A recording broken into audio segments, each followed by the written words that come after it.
Go. What's going on, everyone? Ryan Miles here from On Tilt Gaming, here with Antyn Vejil from Barcadia, who recently got second place, but in our hearts he got first, second, third, and fourth with his very interesting, fucking awful 60 card Yggdrasil Tree 2.0. Antyn, do you have anything you want to say to your loyal fans and followers and meme lovers alike? Tree. Alright, that was beautiful. So first off, very first question, what was the inspiration that you got for this abysmal pile of cards? So I don't want to put Jeremy on on the spot or anything, but I was watching a DMO73 video because holy crap, the good players actually watch the content that other people put out. I just like to support content generally. But anyway, so I was watching Jeremy play a tree deck that someone had sent into him, and I didn't think it was very good. But I saw interactions that I liked, things like Velsevarian Apparition and Arla, and I was like, man, these cards are these.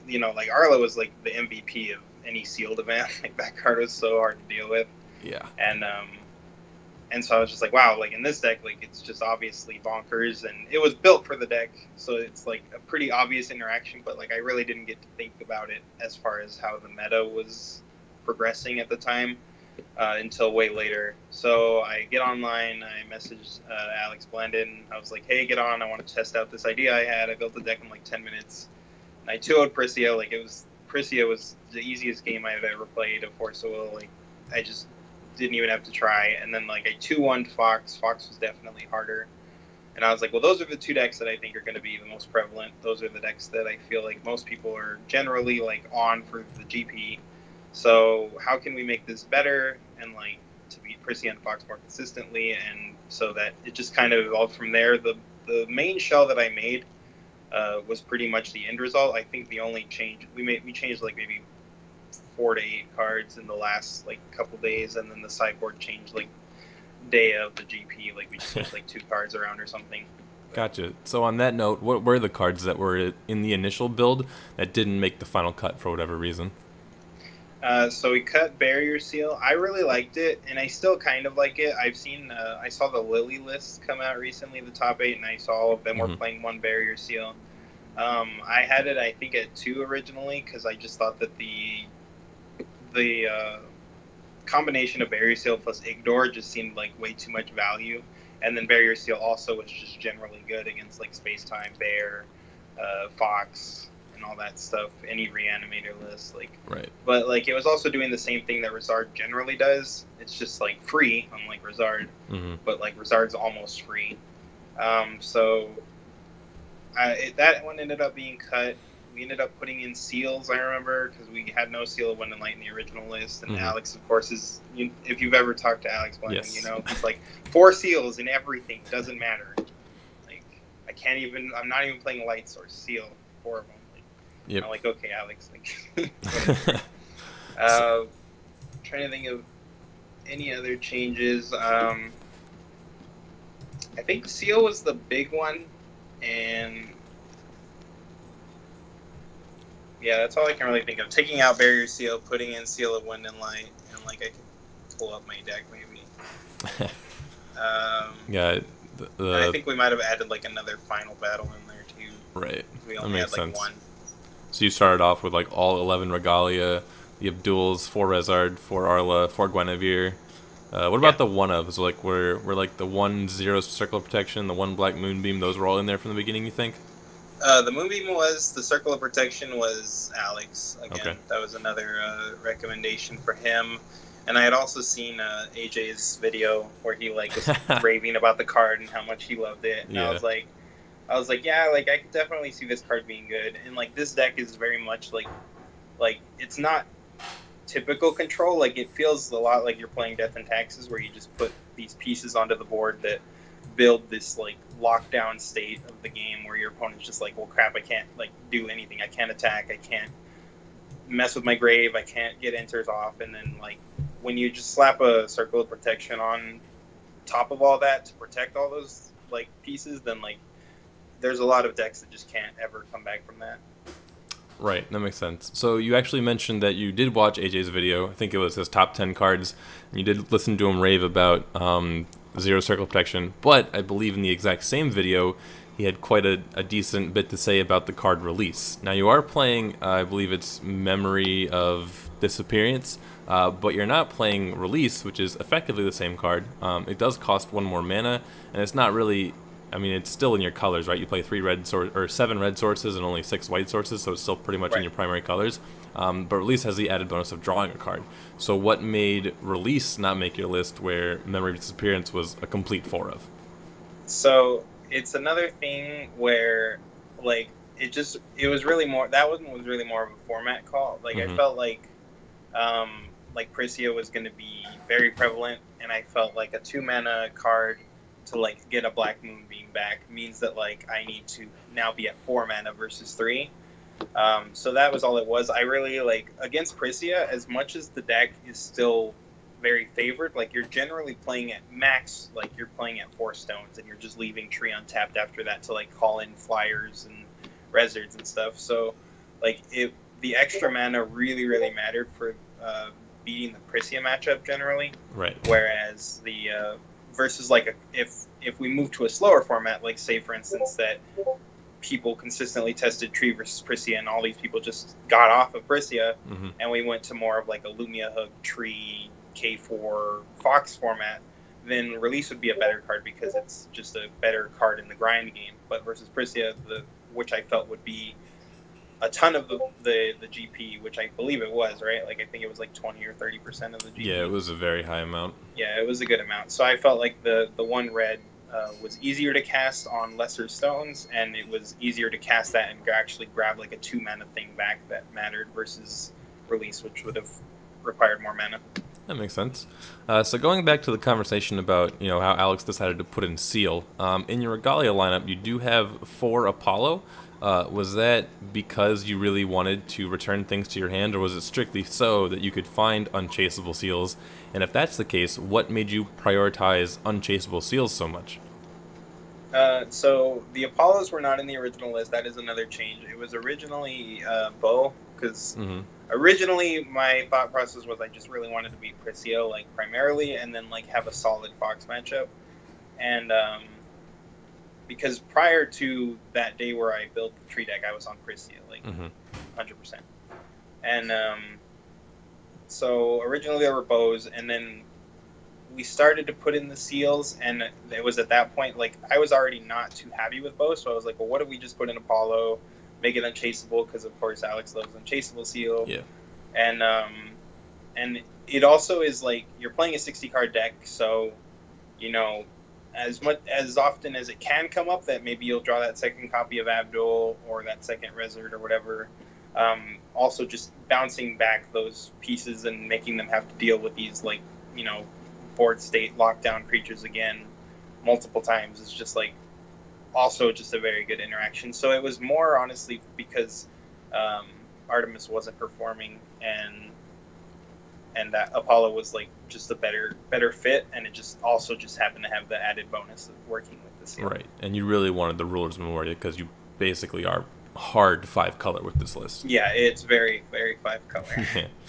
Alright, so next up, your sideboard is, I would say, like 13 cards dedicated to Kaguya 4. So how scary really is the Kaguya 4 matchup? And, like, when your opponent just flips Kaguya 4 as a ruler, do you, like, pick up your cards immediately and go to game 2? Like, how soon are you considering that, you know, game 1 is lost?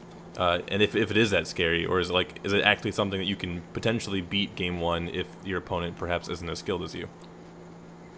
I feel like if your opponent, so, like, another thing with the Jeremy video, which is why I ended up playing the tree again, like, was he was playing against the K4, and he was beating the K4 player, and, like, again, I'm not here to, like, throw shade or anything, but the K4 player was playing, like, pretty poorly in my opinion.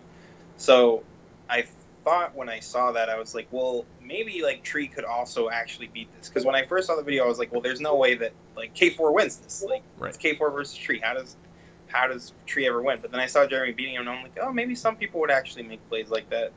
And then, but it was definitely, like, the scariest, most hard matchup. Like, I never wanted to see it. Thankfully, not too many people were playing it. I know Nate's, I would butcher his last name if I tried to say it. Centenary, I believe. Centenary, yeah.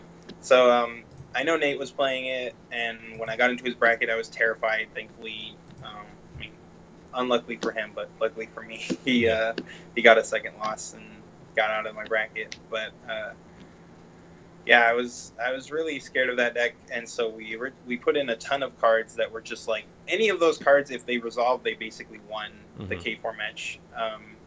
Like, which was Circle of Protection. If that hits the board, you call blue. You generally win that match. The Zero Resonator is obviously a nightmare for them because it prevents them from drawing any additional resources, and their bounces don't work. And then obviously we've always known how good Lumia's Judgment is versus that deck. So yeah, the main ended up becoming, or the sideboard ended up mostly just becoming cards that if I resolved a single one of them, which is difficult because K4 runs like 12 counter spells, but if a single one of them does actually resolve, you generally can win from there. And the circle in the main was like pretty much your only hope game one. Like, you can also just like rush them down if they got a really bad hand, but generally like it doesn't happen that often. But if you can go like turn 1 Gwen, turn 2 Abdul, turn 3 like Arla or Melgus, and like all of those resolve, then like maybe you can get there. But I think it's versus a good like K4 player, it's still really hard unless you either resolve the circle or you just have to go to game 2 and 3. Makes sense. So when you were testing for the meta, you were pretty aware that Prisia was going to end up probably being the most represented deck, yet you were still pretty scared of K4.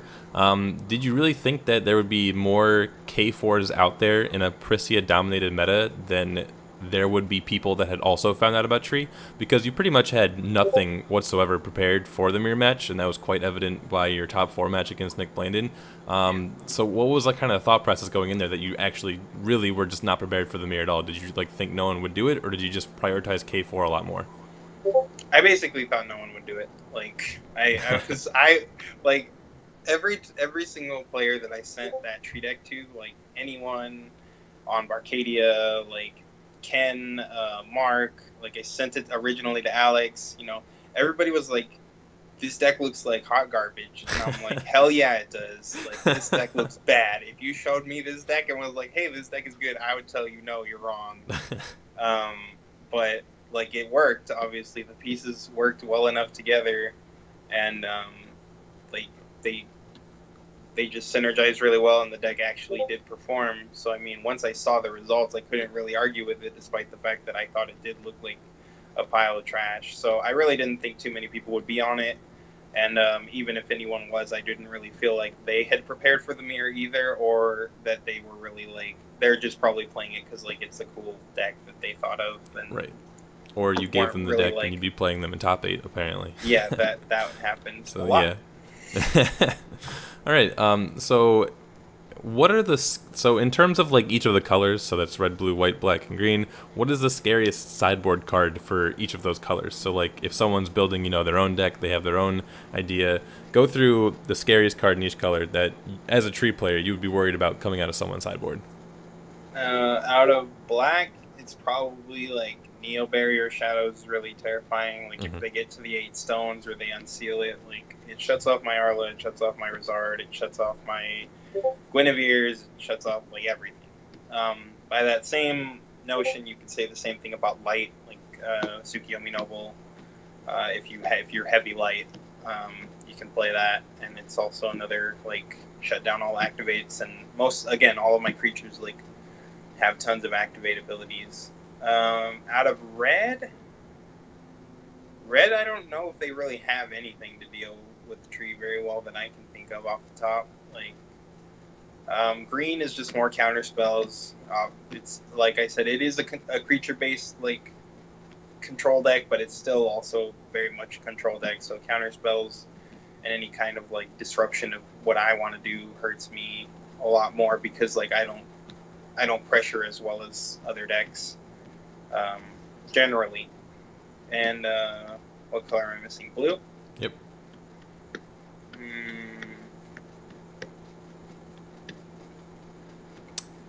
I don't know if blue really Shackles of Lights? Is that a problem at all? Shackles is a little bit of an issue. Yeah. It shuts down the Tree, and it can shut down like your Arla and stuff if they decide to equip it. Yeah. But generally, I don't think it's definitely not as scary as the other cards I mentioned, but it is another card that like if you're in that color, it's probably pretty good as long as it doesn't hurt you too bad to just bring it in. Gotcha. So now that the tree deck is kind of out in the limelight and is going to be perhaps not as successful in the future, like now that people know about it, they can prepare for it a bit more adequately. What do you think the biggest impact this deck is going to have on the meta in terms of making other decks more or less viable? Like what happens to Prisia, what happens to Fox, what happens to Kaguya 4? You know, just by this deck existing and then other decks having to adapt to deal with it, you know, what kind of happens? I think that Prisia kind of gets phased out, and I believe that that's already kind of happened if you look at other New Frontiers GPs that have happened since the tree deck. Mm-hmm. I feel like Prisia was already a sketch choice, like because of Fox and the matchup that Prisia already struggles versus Fox. Like if Fox goes off early enough, Prisia just can't ever really do anything. Right. Like it's really hard to get there unless you just play a ton of burn, and you still have to. It's still an uphill battle. Like if they start turn one killing stone beans, like you never win ever. It doesn't matter.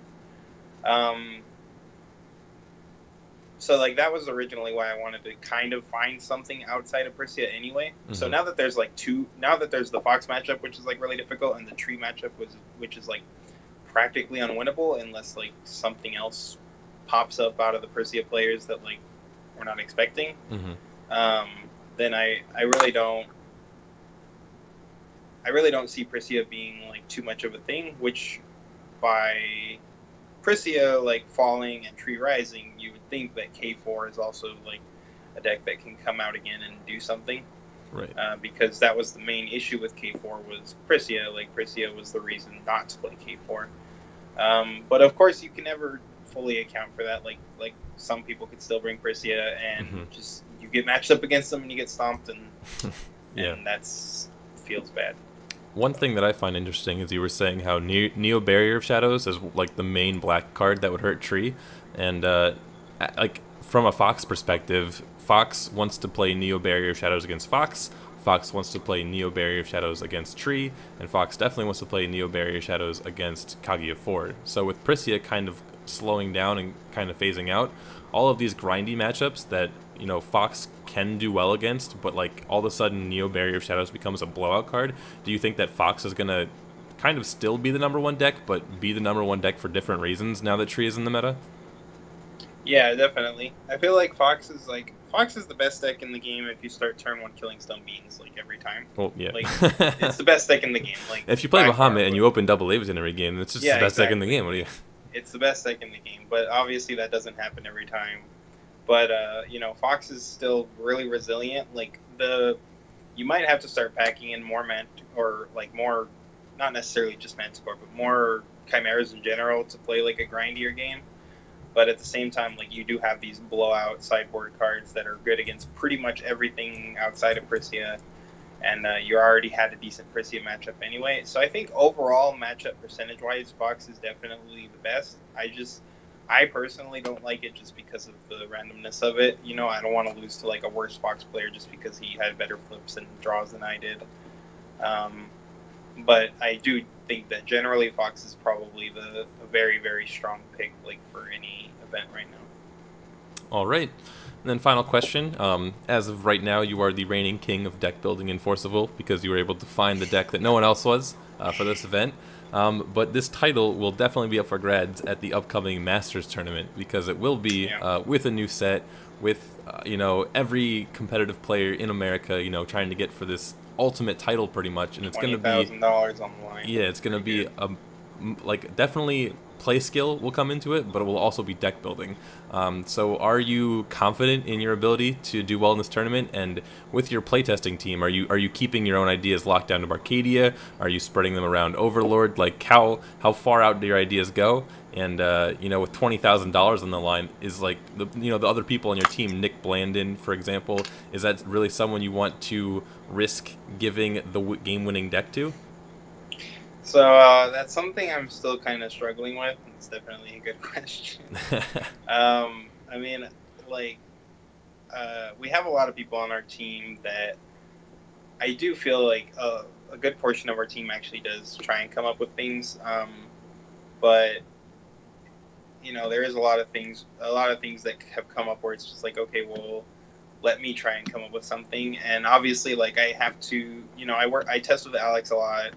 I don't really test with Nick a whole lot. Nick doesn't generally test, but he does give us a lot of input. Like, he'll watch me and Alex test, and he'll be in the background, and I'll hear him talking to me and stuff.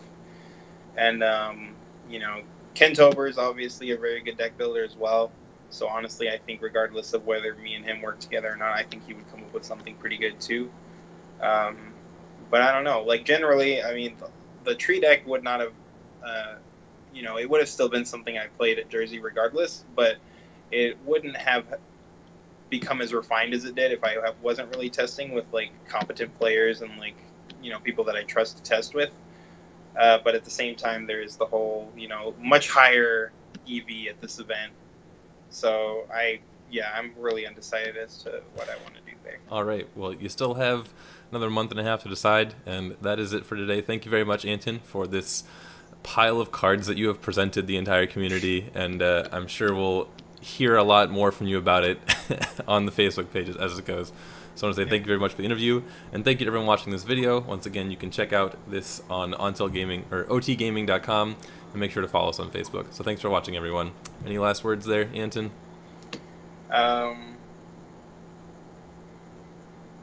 Tree. In my mind, I was like, he's going to say tree. I just know he's going to say tree. I don't know why he's pausing for dramatic effect, but he's going to say tree. And there it is. All right, thanks, everyone.